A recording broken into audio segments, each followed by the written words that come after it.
That thing's no way! That never gets old. Hello, I'm Skipper Bivins, and I am the international face of noodling. It's not often that I get to go out and catch a fish for myself because I've got clients on a daily basis. But it's a little early, and we're going to do some running and gunning and see if I can't get these two hands and these feet on a big old catfish.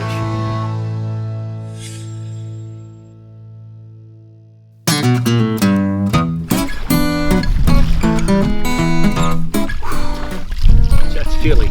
Yeah, I guess my daddy brought me up, right? Same way his daddy brought him up. His dad taught him how to fish, he taught me how to fish, and I taught my kids how to fish. And we go out and we put some food in the freezer. Catching those big old catfish with our bare hands. Been doing it since I was 4 years old. Well, we're going to start off down on the southern end of Cotton County, down at the old Red River. I've caught a lot of fish there. Beautiful sky, sandy bottom, the river just runs clean forever and ever. Oh my God, that was a huge ass spider.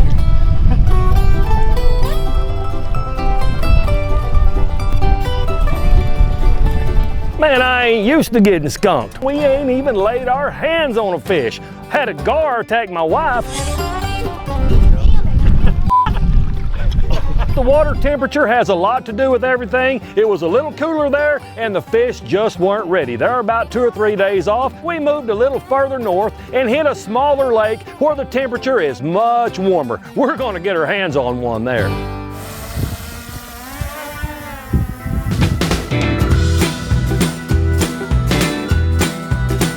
I gotta say, one of my favorite things is to bring in a newbie, get them on a fish, and just watch the range of emotion. Yep. Slide your foot with both toes. Ah! You got me. So I get him over there, I get him set up, and man, he is shaky. I can tell this guy is sketchy. I can feel his old heart beating. Just the water was just shaking all around him. See if there's a thing. No, you can do this. Just is it gonna hurt? No. Like this? No, he saw how soft that fish was. Yeah. Do I do a fist or No, do I? you can't catch him. You gotta have your fingers open to catch him. Come on. Yeah, just go in there and see if he's in there for me. He goes in the hole, and I heard the fish thud when he touched the fish, and I heard him scream underwater. Ah! That thing's no way!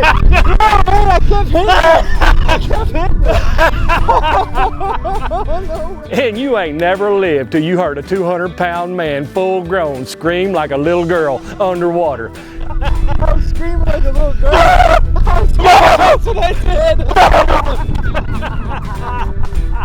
And I read bubbles pretty good. I'm pretty sure he said his mother was a trucker. That never gets old.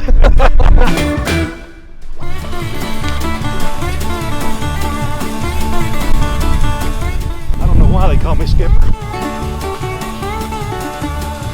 All right, let's jump in here and check another one of my honey holes.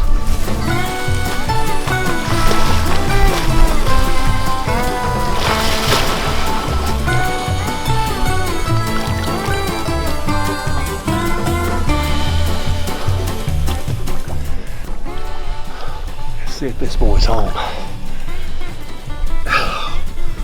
Oh, that's clean. That's real clean.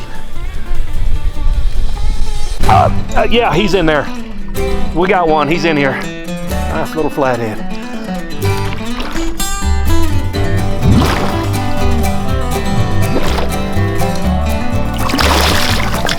He's got a little fight in him. Oh, he's running now. Flathead. We'll get him. Let me go in head first.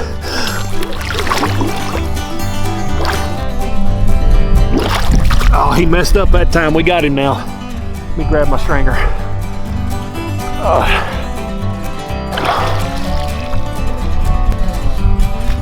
Messed up that time. Might be two. Hold on. Oh, getting cramp in my leg. Oh, man's getting old and he gets cramps in the the back of his leg. Charlie horse is like an old grandma. Now watch this, he's gonna dance for me. He's gonna dance for me, baby. Come here. Look at that, dance for me, baby, yeah! Woo!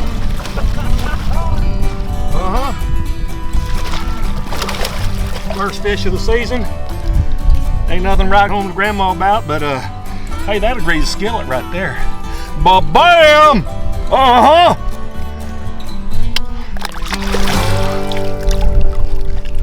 Well, first day in the water, we didn't do as well as we'd like to have done, but hey, we didn't get skunked either. Found quite a few holes. The holes are just now starting to get cleaned out. The male fish are cleaning them and the female fish will move in. But we caught this old gal and we're gonna clean her up and we're gonna cook her and we're gonna have a fish fry, Oklahoma style. There we go. So if you want some good fish, the first thing you gotta do is you got to catch some fish. You know it's fresh if you catch it. So we get him to the bank, take him home, we fillet him up, and then we fillet the meat off of the skin, and then there's gonna be a layer of slick mud looking, or blood. It'll have blood and mud on it, and a layer of fat. You've got to fillet that off. Yeah, just cut right down onto the skin, but not too deep. You wanna leave that red on the skin. And then when it comes off, you still got some cleaning up to do. See that red? Anything that's red or fatty, that's why people don't like catfish, because they'll cook that up and eat it. You got to come in there, turn that knife, and then come right down alongside of it and cut it off where she's nothing but white meat. And when you get down to white meat, then you've got something that's fit to eat right there.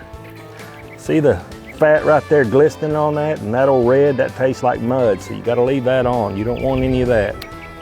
There's a lot goes into the catching, but if you don't cook it up right, you done wasted the whole deal. Get in here and get this belly meat. Take that off. Now if you look, this old flathead, that's just slick, slimy. See all the fat that's on that? You gotta cut all that off or it ain't no good to eat. You know, I don't know what you'd call it. I fancy myself a country chef. I like to do things a certain way. I get my fillet knife in there and I clean that fish up real good, and then I cut it up, and I don't get it too thick and I don't get it too thin. I like pieces about like that and about that long, no bigger than your finger, then it'll all cook up uniform. One of the reasons most people don't like fish is they'll let the grease get too hot, or the grease ain't hot enough, or they got too big of pieces. If you use a big old chunk of fish like that and cook that with this one's going to be burned and that one's not going to be done. So you got to get it to a uniform size. That way it all cooks up and it's done at the same time, and you pull it out nice and golden brown, crispy. I'm talking about lip smacking good, bam. And then you want your batter, and everybody's got their own. I can't tell you every ingredient in it. My grandma made me swear an oath, you know. They said they already battered this fish batter, but I'll be the judge of that. It ain't had my official taste test yet. Just reach in here, grab a little pinch.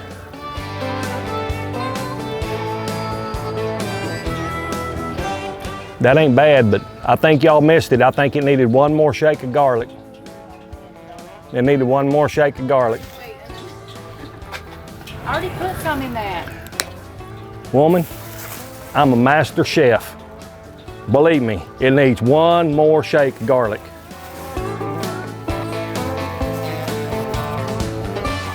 Pull that out of there. You don't want to put it in there wet.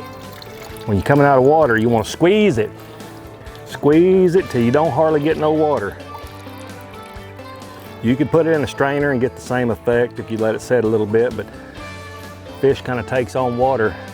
You don't want to be cooking that water up and it messes your grease up, causes it to pop. So when you squeeze it and get just about all that, now she's ready. Put that in there. Give her a good shake.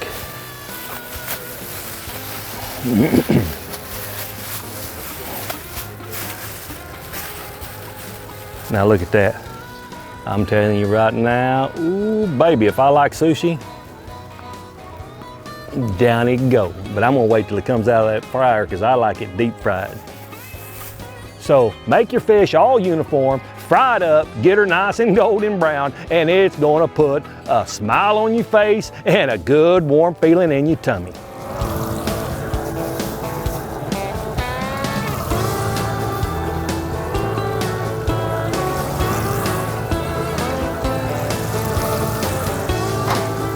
You got to be careful because all your brothers, uncles, cousins, and they friends will be coming over when you have a fish fry, so we got to slip off out to the lake, have a fish fry, or they ain't gonna be enough, because you know that Bubba, he can eat.